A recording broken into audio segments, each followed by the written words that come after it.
去年7月的新番异世界舅舅，在经历了半年多的艰难险阻后，总算迎来了最后一集。上集说到，舅舅摧毁3座神寺，放出了最终 BOSS。为了对付没有实体的敌人，舅舅放出火种复活魔炎龙，让魔炎龙将灾厄的恢复能量吸收殆尽。他再干掉魔炎龙，事情就能完美解决。说着，舅舅提醒勇者小队，魔炎龙拥有击死攻击和攻击无效的能力，如果贸然近身，还会被操控。这种强大的敌人，到底应该怎么对付？让艾莉西亚问出口，舅舅却愣住了，笑死，他根本没想过魔炎龙即将复活。此时的他已经变成了像山一样庞大的怪物。舅舅表示不用担心，他们还有动神剑。结果回头一看，梅贝鲁早就被吓得两股战机遇先走了，莱卡和艾加德幻灭了。就这，传说中的冰之一族。就在大家束手无策之时，精灵却开口说能赢，只要用凌驾于魔炎龙恢复能力之上的威力和速度杀死他。他的剑的能力是将力量凝聚后释放的古代魔道具，通常是用积蓄在他铠甲内的雷电魔法作为力量源泉。要是舅舅能将自己的威力大到吓死人的魔法之力注入到剑内，放出一击，应该就能将那只神话的魔炎龙打倒。他额头上的宝石能阻断精神攻击，而且在攻击无效这点上不用担心，只要一边被烧一边攻击就能造成伤害。此话一出，勇者小队懵逼了，那他妈的可是击死攻击呀，意思是挨着一下就嘎了。就见舅舅精灵双双摊手，吐息就用魔法防御，他们早打倒过一次了，根本不需要动神剑。艾莉西亚过来叫走了舅舅，关于舅舅是讨伐哥布林大军的事情，他还没有告诉莱卡和艾德加。舅舅并不介意，他在意的是之前在温泉他面对艾莉西亚时到底消除了什么记忆，还非要艾莉西亚情景再现一次。艾莉西亚害羞的不行，这时精灵突然超大声叫梅贝路给他介绍勇者小队。面对梅贝路，3个没心没肺的勇者还是很热情的，就是梅贝路这一高兴就得意忘形的毛病什么时候能改改。而这时魔炎龙苏醒，害怕现在动手可能让灾厄恢复到不稳定的神之力形态，现在能做的只能是等他完全复活。精灵兴冲冲的朝舅舅张开双臂，女孩的身手就是让你抱抱了。为了保存魔力，他要舅舅带他飞过去。傲娇精灵的暗示已经很明显了，但舅舅这块钢铁木头他就是不开窍啊！公主抱是不可能的，这辈子不可能，只能用铁链当捆年货一样挂着。精灵怨念十足，但梅贝路却开心的飞起。既然不需要动神剑，那这里就没他什么事了。他本准备开溜，谁曾想魔炎龙对冰之一族怀恨在心，他跑到哪儿都被对方死死盯着。于是舅舅毫不犹豫把梅贝尔推出去做诱饵，魔炎龙完全复活。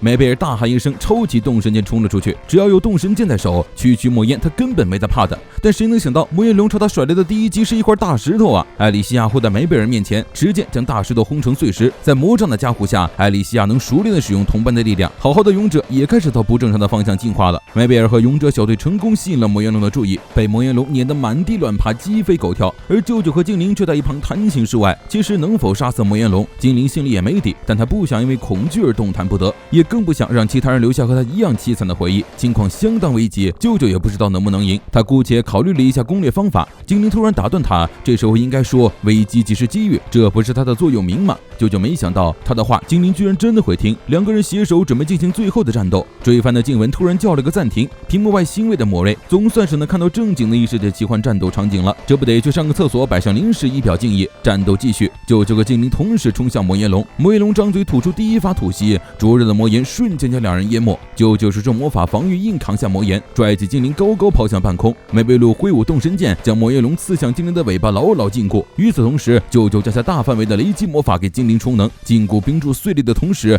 魔道具变身100米大砍刀，将魔炎龙一分为二。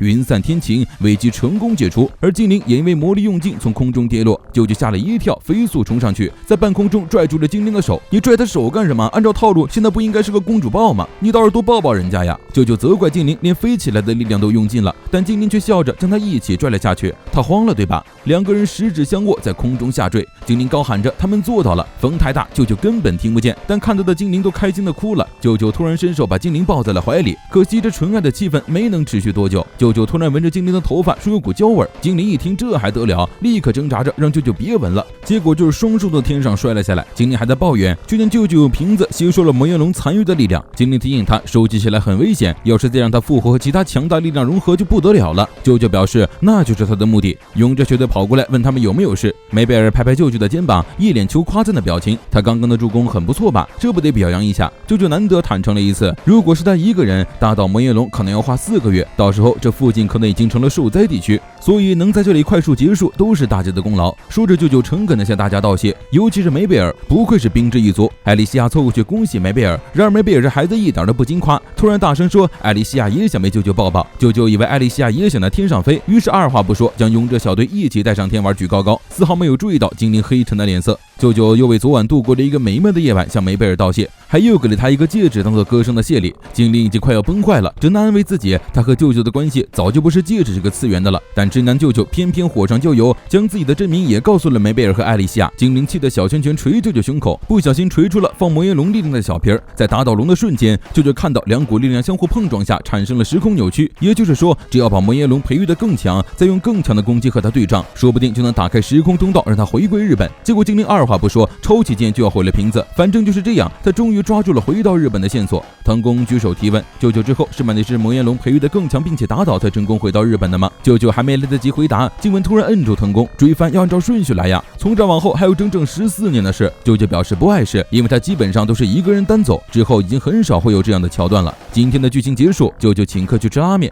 等一下，你们在路上擦肩而过，这个人怎么长得这么眼熟？告别藤宫，两个人回到家，静雯发现精灵记忆擅自打开了视频，他立刻跑去告诉舅舅，却被告知那之后舅舅的全部财产都被没收，并且关进了监狱。舅舅之后的异世界之旅到底发生了什么？我们也只能下一集再见了。